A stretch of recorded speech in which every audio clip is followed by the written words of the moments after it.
สวัสดีจ้าสวัสดีท่านผู้ชมทุกท่านนี่เป็นผลการออกรางวัลหวยลาว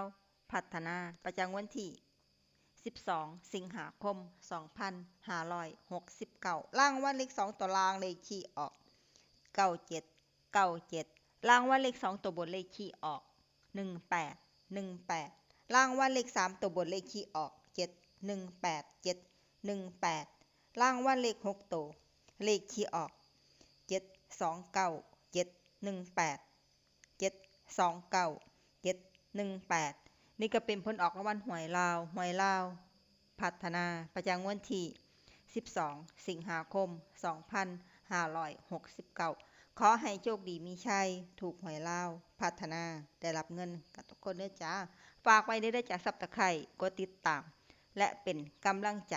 ขอขอบคุณทุกท่านที่เข้ามารับชมและรับฟังแล้วมาพบกันใหม่ในผลการออกหวยลาวพัฒนาใหม่ในวันพรุ่งนี้